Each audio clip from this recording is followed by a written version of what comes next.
कहते हैं ना, अकलमंद को इशारा और अहमक को फटकारा। आखिर इजराइल के एक हुड़की के बाद तुर्की क्यों लाइन पर आ गया? तो वहीं दूसरी तरफ अमेरिका ने जारी की चेतावनी, और वो भी भारत के इस खास हथियार को लेकर। ये डिस्ट्रॉयर जिसने इस वक्त न सिर्फ चीन में बल्कि अमेरिका में भी हड़कंप मचाया हुआ है, और एक बार को सोच में पड़ गई है अमेरिकी सेना और चीनी सेना। आखिर इस डिस्ट्रॉयर में ऐसी कौन सी बात है जिसके लिए अमेरिका को चेतावनी जारी करना पड़ा? तेजी से बदलते जियोपॉलिटिक्स में बहुत कुछ बदल रहा है, जानेंगे इन खबरों को विस्तार से। तुर्की और इजराइल की बात करें तो तुर्की कई बार इजराइल को एक हत्यारा देश भी कह चुका है, और कभी भी तुर्की और इजराइल के बीच बनती हुई नहीं दिखी है। लेकिन इजराइल के साथ तुर्की दोस्ती करना चाहता है पर्दे के पीछे, ये लगभग सबको पता है। बाकी दुनिया के देशों को तुर्की भले ये कहे कि हम इजराइल को मान्यता नहीं देंगे, हम फिलिस्तीन के साथ खड़े हैं, लेकिन अंदर खाने इजराइल के साथ राजनीतिक रिश्ता भी रखना चाहता है। कैसे?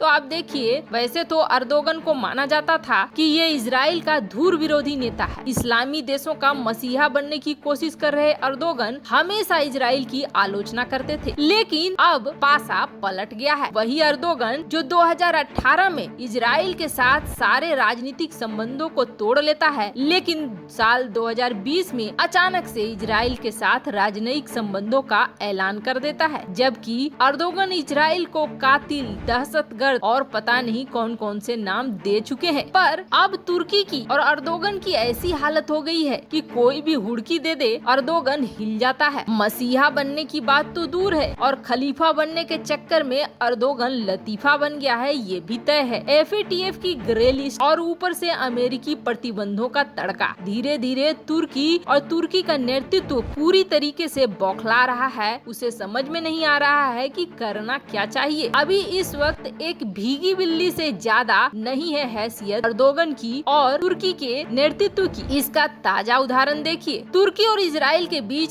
संबंध कभी भी अच्छे नहीं रहे हैं, कट्टर दुश्मन रहे हैं, पर इसके लिए सबसे ज्यादा खास माना जाता है इजराइल का जासूसी सिस्टम, जिसको लेकर तुर्की और खफा रहता है। अब इजराइल के जासूसी तंत्र में बहुत ही ज्यादा आरोप लगा चुका है तुर्की पर। इजराइल ने अपने जासूसों का जाल बिछा रखा है। इजराइल के एक दंपति पहुँचे तुर्की, और तुर्की ने उन्हें जासूस बताकर गिरफ्तार कर लिया, जबकि ऐसा कहा जा रहा है कि इजराइल के ये दोनों नागरिक छुट्टियां मनाने पहुंचे थे तुर्की के शहर इस्तांबुल में। अब क्या सच्चाई है ये इजराइल और तुर्की ही जाने, पर राष्ट्रपति अर्दोगन की महल की तस्वीरें ले रहा था ये दंपति, और जिसके बाद इसे पकड़ लिया गया। पकड़ने के बाद इजराइल तक खबर पहुंची और इजराइल में तीखी प्रतिक्रिया देखने की मिलने लगी। नेफ्ताली बेनेट सरकार पर आम जनता का भी दबाव बढ़ने लगा कि इसे रिहा किया जाए। बस उसके बाद सीधे पीएम नेफ्ताली बेनेट ने लगा दिया इजराइल को कॉल, और इजराइल ने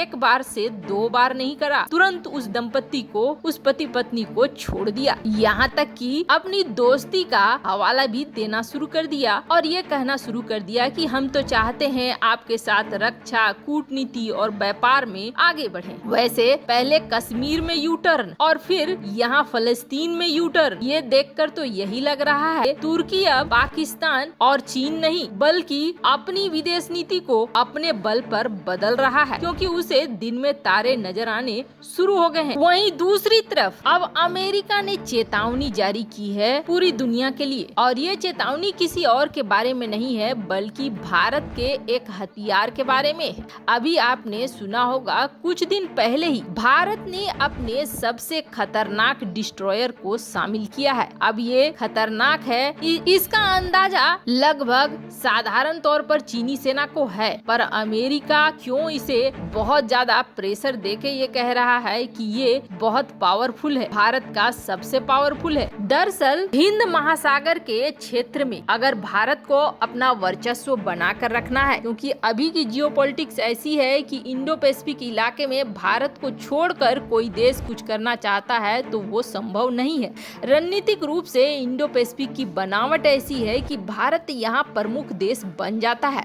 और दूसरी बड़ी बात यह है कि भारत कोई छोटा मोटा देश नहीं है, ऐसे में इसे इग्नोर करके चला भी नहीं जा सकता है। राष्ट्रपति पुतिन ने अपने ताजा बयान में ये साफ भी कर दिया है कि दुनिया इस वक्त मल्टीपोलर हो रही है, यानी अलग अलग गुट बन रहे हैं, लेकिन इन गुटों में एक केंद्र है और वो केंद्र है भारत, जो कि स्वतंत्र है और अपने हिसाब से चलता है। हिंद महासागर वाले एरिया में किसी भी देश को अगर अपना प्रभुत्व जमाना है तो वह भारत के बगैर नहीं कर सकता है। अब चीन इस इलाके में लगातार अपने फ्रिगेट्स को भेजता है, जासूसी जहाजों को भेजता है, कई बार सबमरीन्स भी पाए गए हैं, तो ये वहीं अंडर वाटर ड्रोन भी पाए गए हैं। अब इसको देखकर यही समझ में आता है कि इंडो पैसिफिक इलाके में हर हाल में चीन चाहता है अपनी बढ़त, और चीन अपनी नौसेना को दुनिया की सबसे बड़ी नौसेना बताता है। यानी भारत के लिए खतरा चीनी नौसेना है और चीनी वायुसेना है। चीनी थल सेना के हालात तो हम लोगों ने गलवान में देख लिए हैं। ऐसे में भारत को अपनी नौसेना को हर हाल में मजबूत करना था, तो भारत ने अपना एक डिस्ट्रॉयर बनाना शुरू किया। अब इस डिस्ट्रॉयर को भारतीय सेना में शामिल भी कर लिया गया। इस डिस्ट्रॉयर का नाम है INS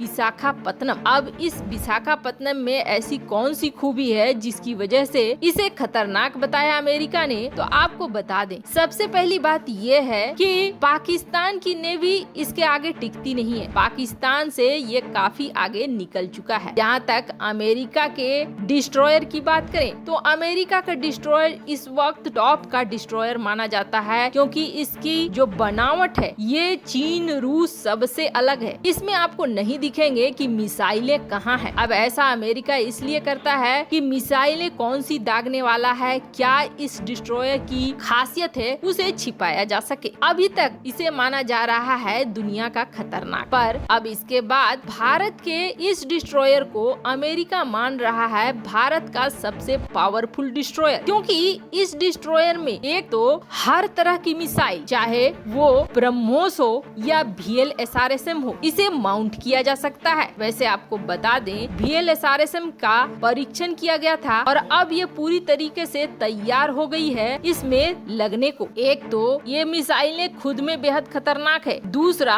VLSRSM की बात करें तो इसे 360 डिग्री पर मूव करने लायक और कंटेनर बेस कहीं भी ले जाने के लिए बनाया गया है। अब इन मिसाइलों के कॉम्बिनेशन के बाद ये डिस्ट्रॉयर खुद में हो जा रहा है खतरनाक। ब्रह्मोस से चीन वैसे ही डरता है, पर अब जब ब्रह्मोस इस डिस्ट्रॉयर में फिट हो जाएगा, ये चीन के लिए बहुत बुरी खबर लेकर आया है। ब्रह्मोस और डिस्ट्रॉयर का कॉम्बिनेशन इसे और खतरनाक बना रहा है। वैसे आपको क्या लगता है, क्या तुर्की अब सुधर गया है? कमेंट कर अपनी राय जरूर बताएं। जल्द मिलते हैं अगले वीडियो में नई खबर के साथ।